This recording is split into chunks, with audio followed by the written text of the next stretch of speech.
गोवा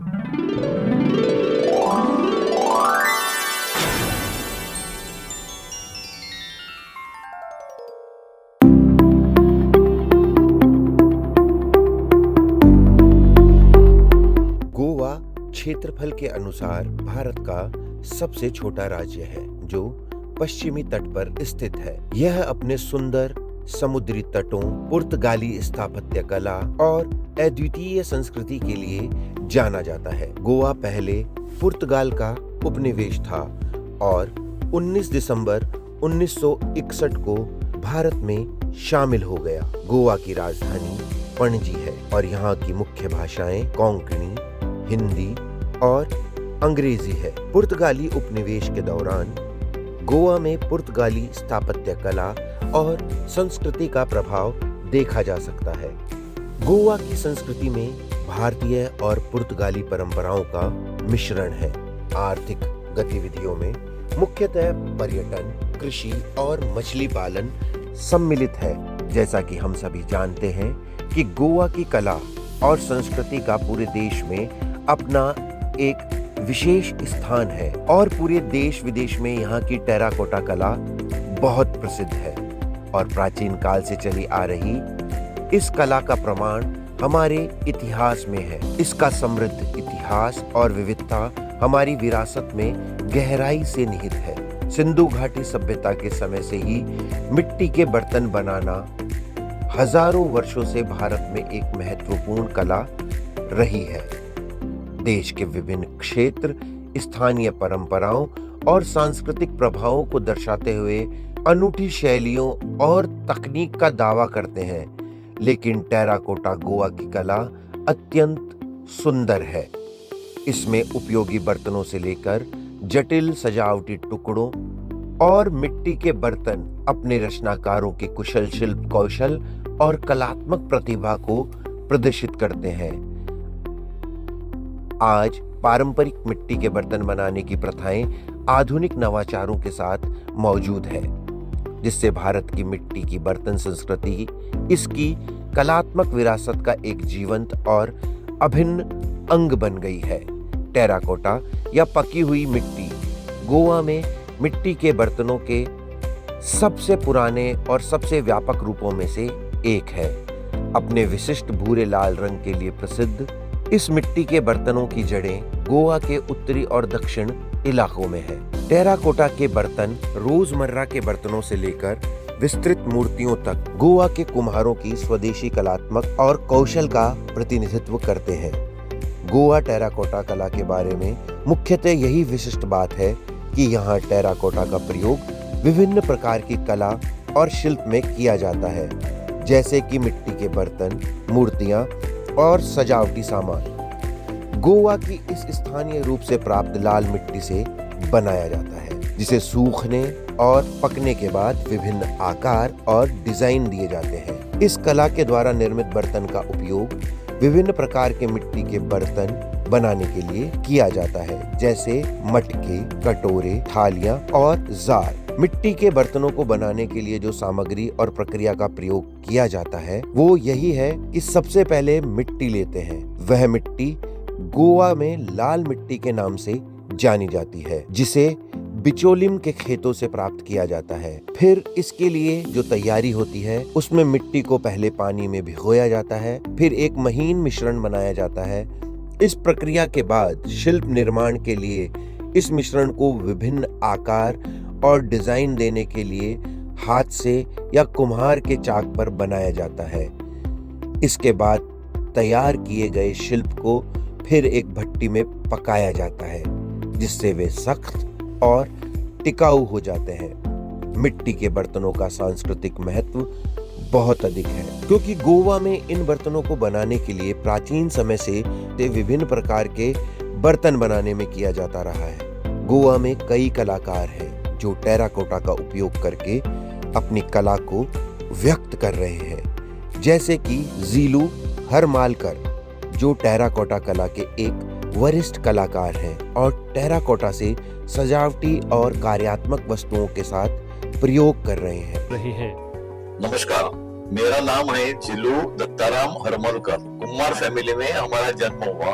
हमारा जो गांव है वो कुम्हारवाड़ा बोरडेम बिचोली यानी डिचोली। हम शुरू में जब मैं बच्चा था तब से मैं काम कर रहा था, क्योंकि मेरे जो पिताजी हैं वो बड़े कलाकार थे, जिन्होंने अपने भाई के आधार पर उन्होंने ये भी काम डेवलप किया। मेरा जो बड़ा अंकल है उनका नाम था जिलू, उसका भी नाम मुझे रखा है। वो भी बड़े अच्छी तरह से काम करते थे। उस समय उन्होंने जो काम किया है वो सब काफी बड़े बड़े चर्च में काम करते थे। वो हम पहले बर्तन बनाते थे, लेकिन हमारे पिताजी ने बर्तन नहीं बनाए, उन्होंने कुछ फिगरेटिव एलिमेंट शुरू किया, जैसे कि अलग अलग स्टेच्यू। जितने भी गोवा में जो क्राफ्ट हैं, क्राफ्टमैन के हर एक क्राफ्टमैन के उन्होंने स्टेच्यू बनाए, जैसे कि लोहार, सुतार, जो है हमारे कुम्हार का भी उन्होंने स्टेच्यू बनाए थे, अलग अलग स्टेच्यू बनाए थे।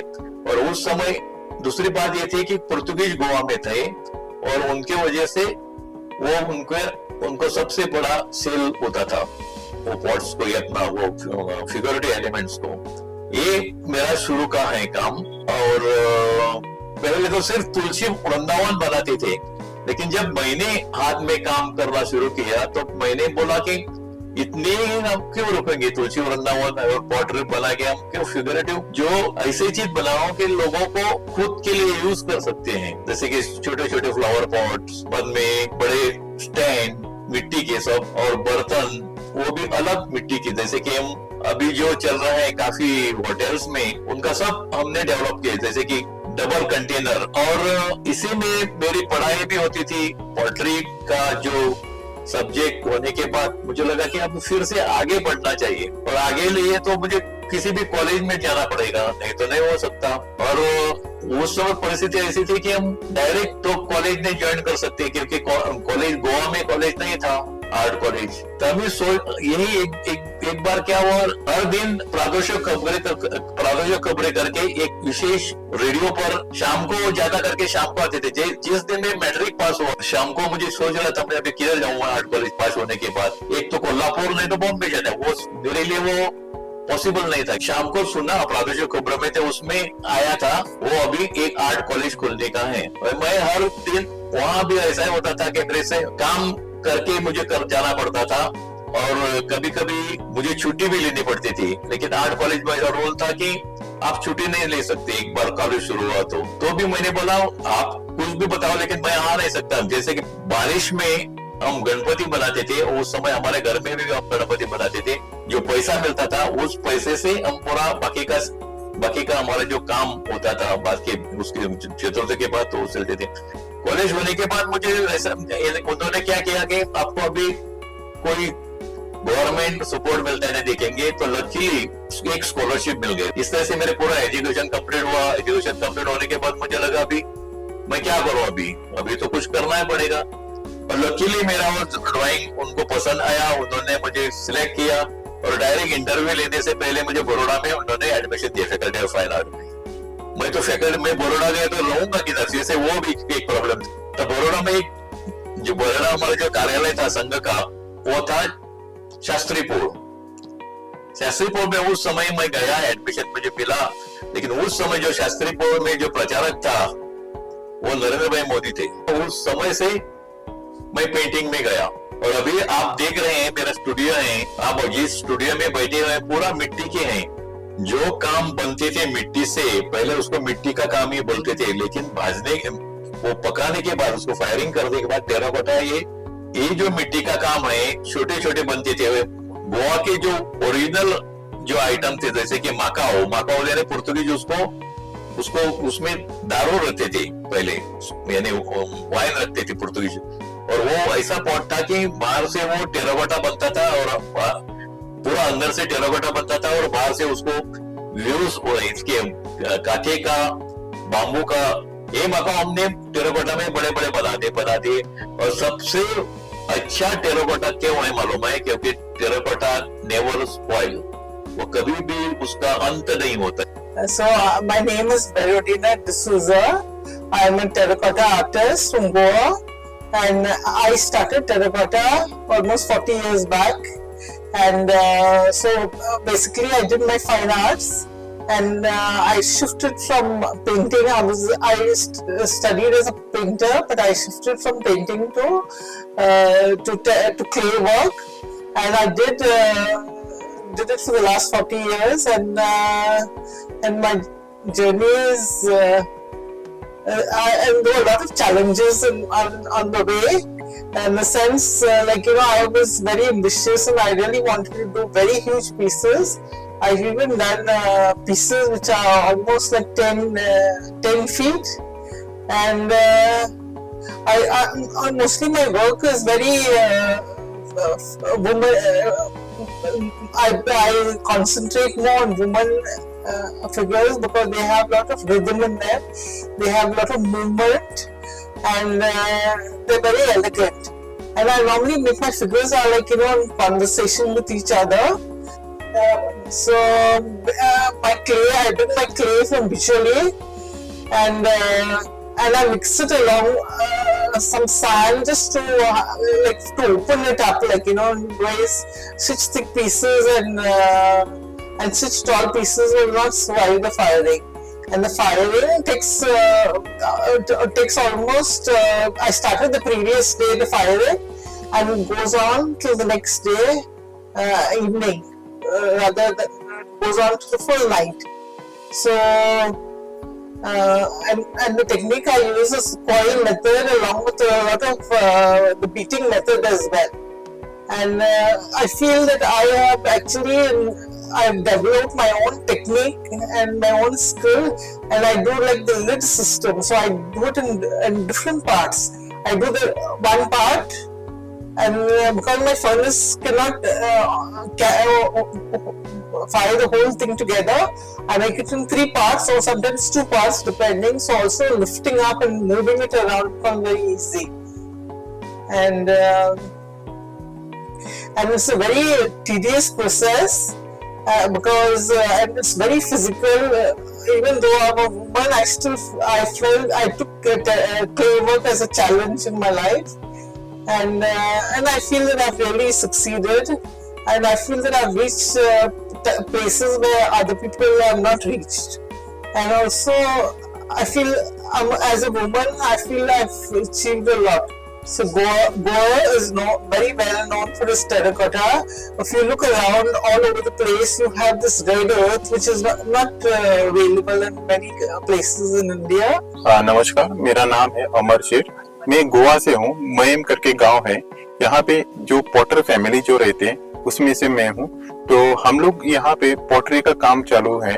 तो हम लोग जो मिट्टी रहती है हमारी जो गोवा में, वो लोकल मिट्टी रहती है। वो बिचोलीम करके एक गांव है, वहां से हम ले लेते हैं। फर्स्ट स्टेप जो होता है, जो हम पहले जो लोग हमारे जाते हैं पॉटर्स लोग, तो हम लोग पहले एक अच्छी सी खेत का जगह ढूंढ लेते हैं, मतलब टेस्टिंग करते हैं मिट्टी। तो टेस्ट करने के बाद जो जगह है वहां से 2 फीट का मिट्टी ऊपर वाला हिस्सा निकाल के, जो अंदर का मिट्टी जो होता है वो निकाल लेके जेसीबी डाल के उसमें ट्रक में भर लेके यहाँ पे हम लोग ऐसा स्टॉक करके रखते हैं।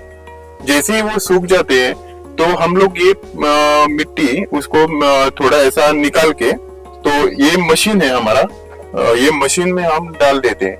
इसमें मिक्स हो जाती है अच्छी तरह से मिट्टी और बाहर निकल जाती है, और ऐसा ब्लॉक करके हम रख देते हैं और बाद में वो काम के लिए यूज हो जाता है।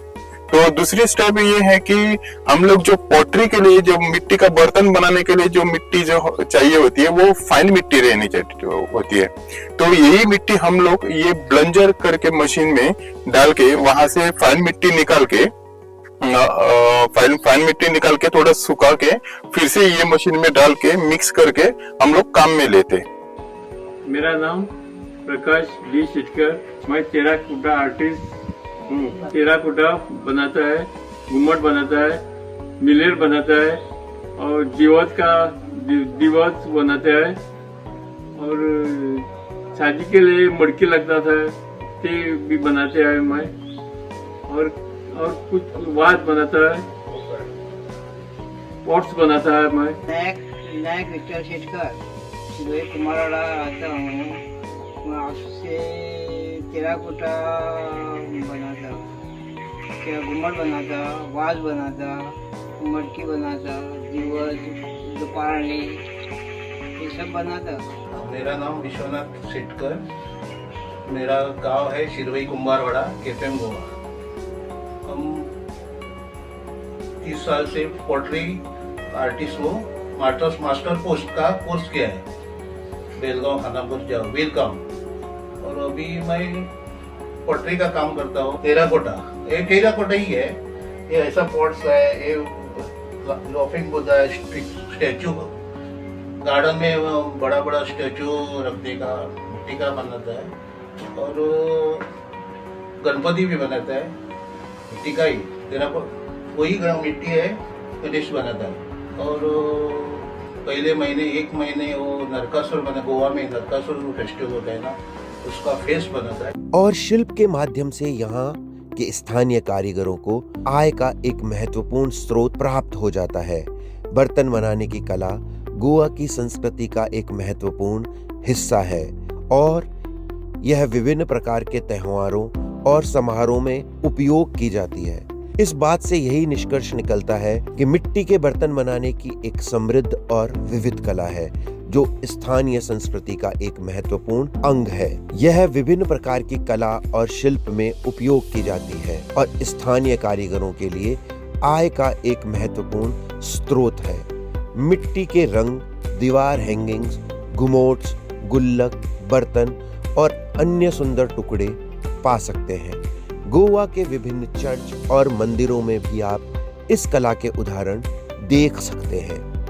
मिट्टी के बर्तन बनाने की कला जटिल पैटर्न्स दीवारों पर बनाए गए हैं। गोवा के आर्ट और कल्चर निदेशालय के द्वारा बताया गया है कि सरकार की तरफ से इस भावी युवा कलाकारों की पीढ़ी के लिए कई कार्य किए जा रहे हैं। आइए गोवा के कला एवं संस्कृति विभाग के निदेशक माननीय श्री शगुन वैलिब जी से बातचीत करते हैं। नमस्कार, my self Sagun Arvedip, Director Art and Culture, Government of Goa. So we have with a good artwork of terracotta, and we try to promote this to the young generations through the Balotsav. Once in a year, we conduct it for the 7 days to the school childrens with the help of West Zone Cultural Center, Udaipur, as well as we have a great folk festival wherein called a Lokotsav with the help of West Zone Cultural Center, wherein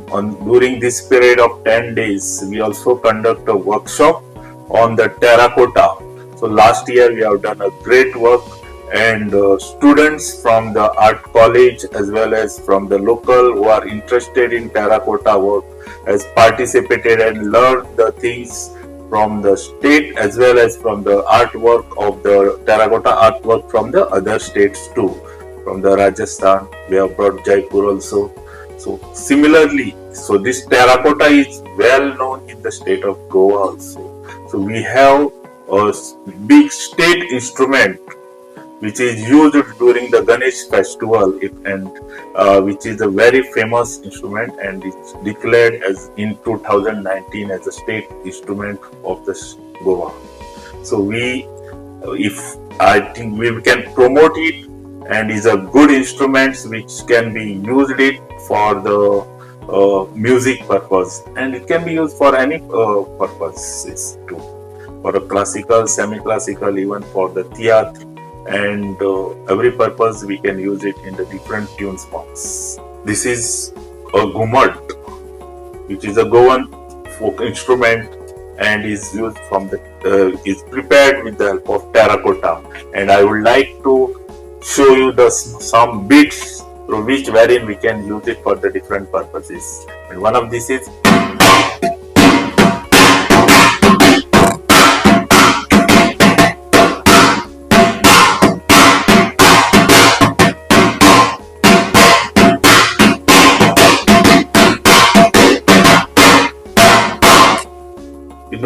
in Goa also there are so many terracotta art lovers, artists who are trying to promote this artwork in the state.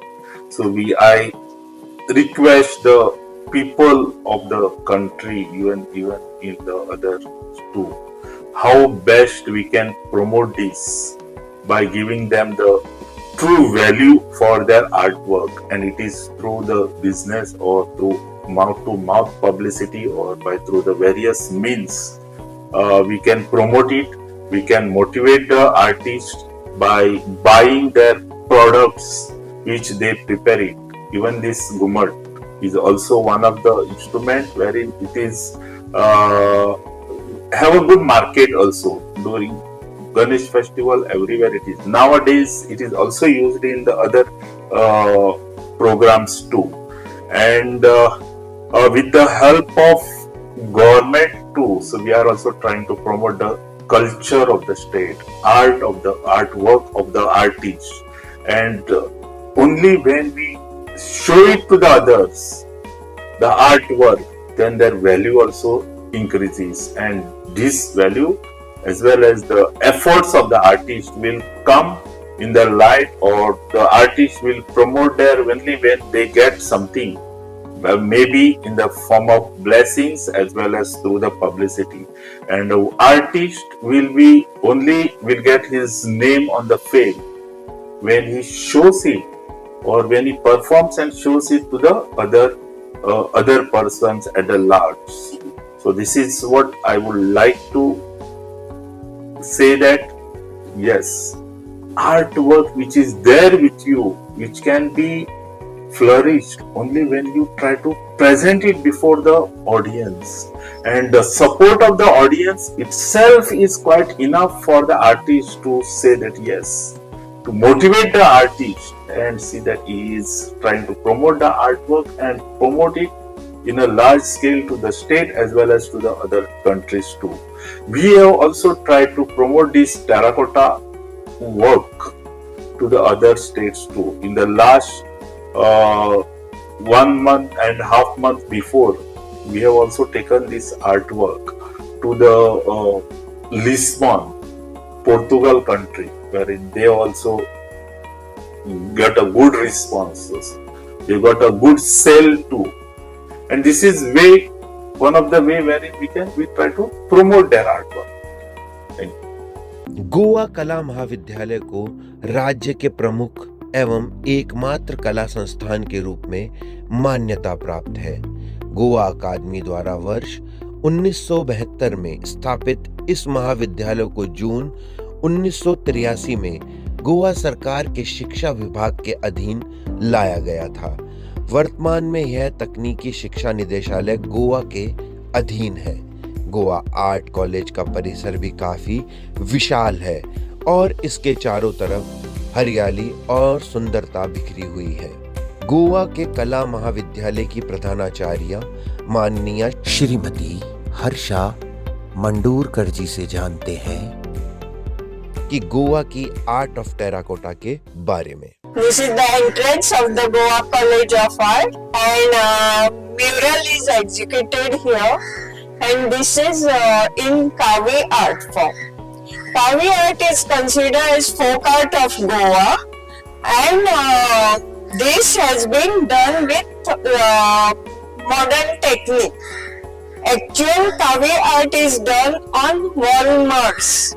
Layer of plaster is applied, and then layer of mud, and then it is carved with the needle. But here, instead of spoiling wall, the artist has used cement board. The design is made by our staff member Gopal Kudaskar, and this is done, the artistic work done with the teamwork with the student Sagar Naik Murray. He was our ex-student, and now he has been honored state award by the Governor of Goa, and he was honored at 26th January National Award for the Kavi art design. And this he has used with the folk forms, local forms of Goan theme. Terracotta is the soil of Goa, and it played the important role in serving life. So it was the need of people, and the pottery started as an essential part to serve the food and all, and they invented pottery. At the same time, soil played the important role and they started worshipping the soil. We have anthill worship in Goa called Sateri, and every part of region in Goa we have Sateri temples. So it is actually anthill worship in Goa. Terracotta soil is the main thing. That's why we have mud houses in the ancient time, plus mud roofs for Goan houses. So our locality, Goan locality, was concerned with the terracotta as an essential part, and terracotta played the important source as for the life.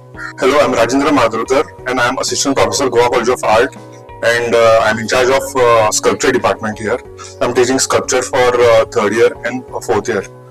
So basically, earlier we used to do some sculpture out of fiberglass. So just to avoid that hazardous material, we have started utilizing this terracotta material, okay, which is environmental friendly also. Looking at the nature of the medium, we are trying to replace this fiberglass with terracotta, and it is also climate friendly. Even if you can sculpt something outdoor, and it will last for long.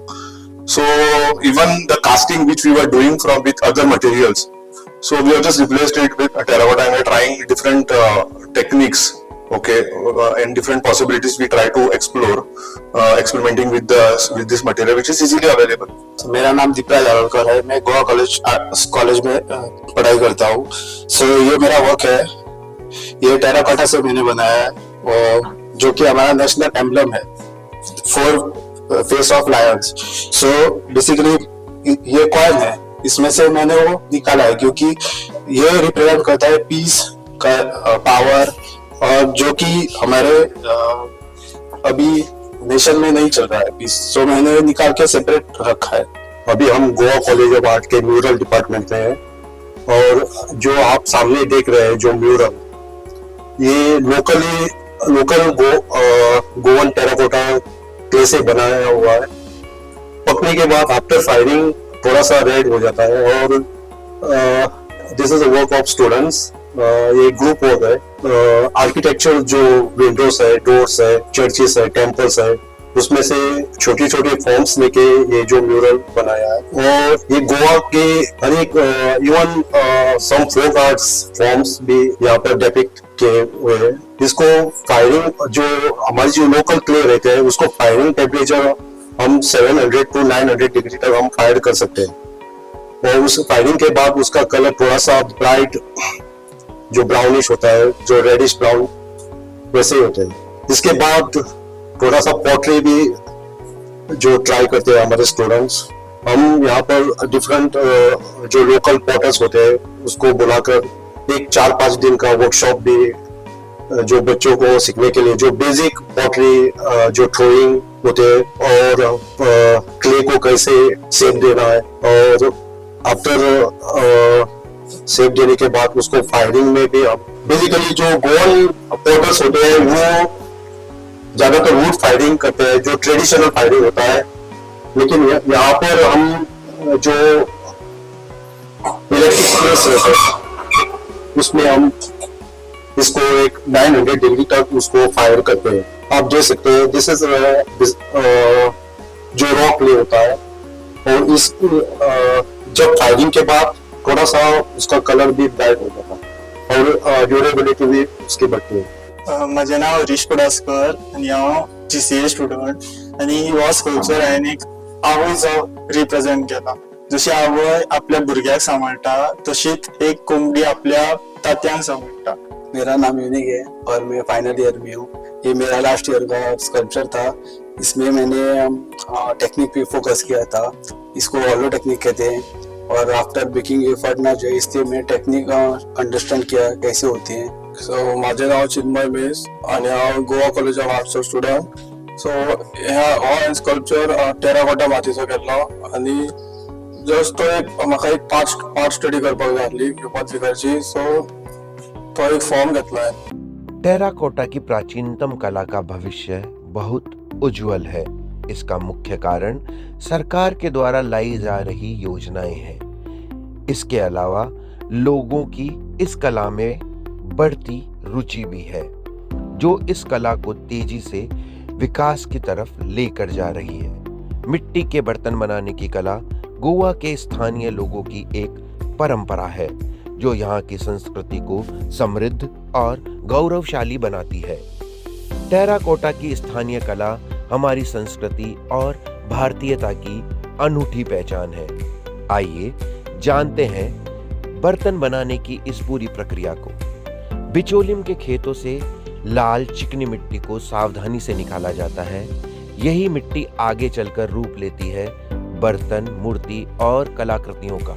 मिट्टी को पत्थर और कंकर से साफ किया जाता है, फिर पानी मिलाकर इसे लंबे समय तक गूंथा जाता है ताकि यह मुलायम और चाक पर चढ़ने योग्य बन सके.